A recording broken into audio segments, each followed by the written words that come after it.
Dear audience, এখানে গল্প শুনতে আসছেন? এখানে তো গল্প শোনানো হয় না, শুধু ঘটনা শোনানো হয়।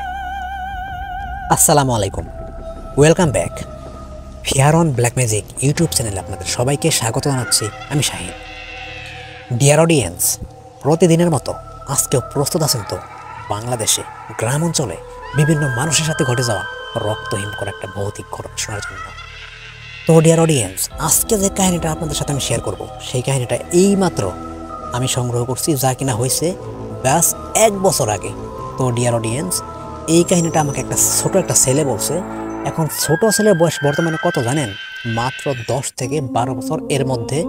তো সেই বাচ্চাটার কথা আমাদের সবারই বিশ্বাস হয়েছে, কারণ কাহিনীটা যে সময় হয়েছে এবং তার চোখগুলো দেখে আমি সেই সময় একটু হলেও বুঝতে পারছি যে কাহিনীটা একদম সত্য। এবং বিশ্বাস যদি নাও হয় আপনাদের, তাহলেও বলি, আশা করি যেহেতু কাহিনীটা শোনার জন্য আসছেন, ভিডিওতে ক্লিক করছেন, তো সেই রকমই শুধু হরর স্টোরিগুলো শোনাই। ভয়টা একটু হলেও দিতে পারবো। আসলে ভয় দেওয়াটা বিষয় না, বিষয়টা হইতাছে সবাই একটু সতর্ক হয়ে চললে সব কিছু থেকে সতর্ক থাকা যায়। তো ডিয়ার অডিয়েন্স, কাহিনীটা একটু বলি। কাহিনীটা হয়েছে যে ছেলের সাথে, সেই ছেলেটা আমি যেভাবে বলছে সেভাবে তো বলবো। সেই ছেলেটা একটা স্থান থেকে আর একটা স্থানে যাইতেছিল এবং সেই সময় সে দেখতে পেল তার মা তাকে ডাকতেছে। তো ডিয়ার অডিয়েন্স, আজকে আর কোনো কথা না বইলা সরাসরি এই কাহিনীটা আপনাদের শোনাই। আশা করি সম্পূর্ণ কাহিনীটা শুনবেন আর আমিও যথেষ্ট চেষ্টা করবো আপনার মনোযোগটা ধরে রাখার। তো আসুন, আজকে আর কোনো কথা না বইলা সরাসরি আজকের রক্তহীন করা কাহিনীটা আপনাকে শোনাই। So let's enjoy.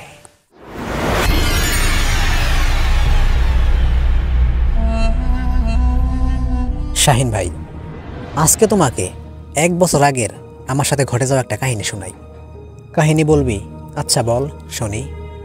আজ থেকে 1 বছর আগে শীতের সময় গ্রাম অঞ্চলে পানি একদম শুকনা।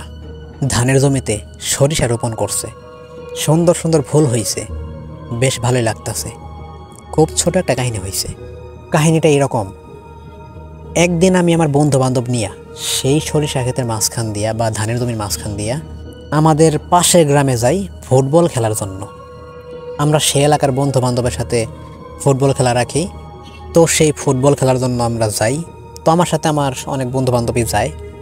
তো কোনো এক কারণে আমার দুপুর 1টার দিকে বাসায় ফিরে আসতে হয়। আমি খেলা বাদ দিয়ে ফিরে আসি। তো এমনিতে দুপুর 1টার দিকে খেলা শেষ হয়ে যাইব, তো আমি একটু আগে এসে পড়ি। এখন কাহিনীটা হইতাছে, আমি এখন যেই স্থানে আছি, মানে সেই ধানের জমির উপর দিয়ে আমার গ্রাম পর্যন্ত আমি যাইমো। এখন আমি যে এই স্থানে আসছি এটা আমার মা কিন্তু জানে না। এবং এই টাইমে আমার মা, যদি কোনো বড় ধরনের সমস্যা না হয়, তাহলে আমাকে খুঁজতেও বের হবে না।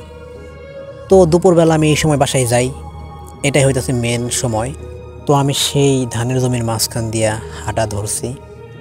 তো মোটামুটি আমি ভালোই ধানের জমির মাঝখান দিয়ে যাইতেছি। এখন এক পাশে আছে একটা মানুষ, তো ধানের জমি খনন কইরা সেখানে এক পানি, মানে মাছ ধরার জন্য বিভিন্ন পুষ্কুনি তৈরি করে। তো সেই রকমই একটা পুষ্কুনি আছে বা পুকুর আছে যাই বলেন।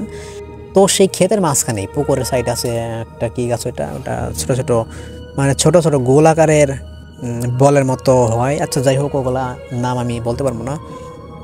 তো আমি দেখতে পারলাম, তো এখান দিয়ে তো আমরা প্রতিনিয়ত কমার বেশি যাতায়াত করি এবং এই সমস্ত এরিয়া নতুন করে দেখার তো কোনো মানে হয় না। তো আমি বুঝতে পারলাম আমার মা আমার পেছন থেকে আমাকে একটা ডাক দিল।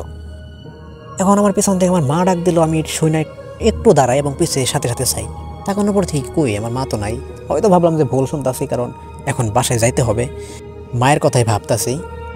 ব্যাস এই কথাগুলো ভাইবা আমি আর একটু সামনে গেছি, ঠিক আবার আমার মায়ের কণ্ঠে আমার নাম ধরে ডাকতেছে, সাইম। প্রথমবারের মতো আমি আবারও পিছনের দিকে তাকাই, কিন্তু পিছনের দিকে তাকানোর আগে আমি যে পিছনে ঘুরতাছি, যে অ্যাঙ্গেলে ঘুরতাছি, সেই অ্যাঙ্গেলে আমি দেখতে পারি আমার পিছনে না, আমার হাতের বাম সাইডে এই অ্যাঙ্গেলে আমার মা দাঁড়াই আছে। এখন মোটামুটি ভালোই দূরে, পুরো ধানের জমিতে আমি আর এই মহিলা ছাড়া আর কেউ নাই, দুপুরবেলা কিন্তু। এবং সেই মহিলা আমাকে হাত উঁচা কইরা ডাকতেছে।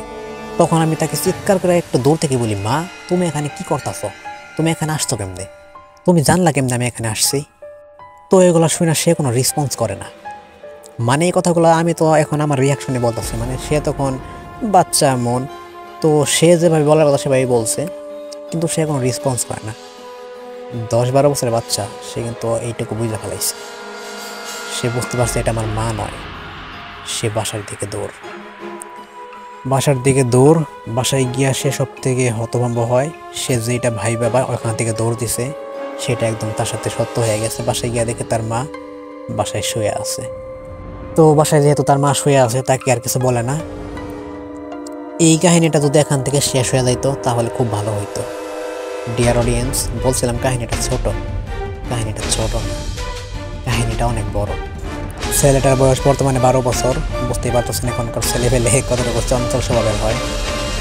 এই ছেলেটার সাথে আরও 2 ধাপে সেদিন রাত থেকে এত খারাপ ধরনের কাহিনীগুলো হয়েছে যা ধারণার বাইরে। এক পর্যায়ে সেই ছেলেটা হুজুরের কাছে যাইতে বাধ্য হয়।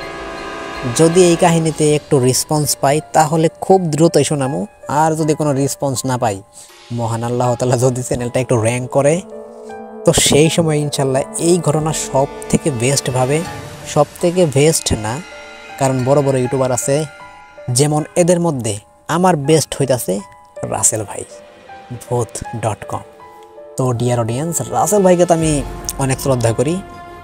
এই রাসেল ভাইয়ের ফ্রেন্ড আমি আজ থেকে প্রায়, মানে এক কথায় যখন 2010 সালে তিনি এই ভূত এফএম শুরু করছিল তখন থেকে, তো হরর স্টোরির জগতে আমার জন্য হি ইজ বেস্ট। আর যে রাসেল ভাই, তো তার মতো হইতে পারবো না, কিন্তু তার কাছাকাছি যাওয়ার একটু চিন্তা ভাবনা করি, তাও পারবো না।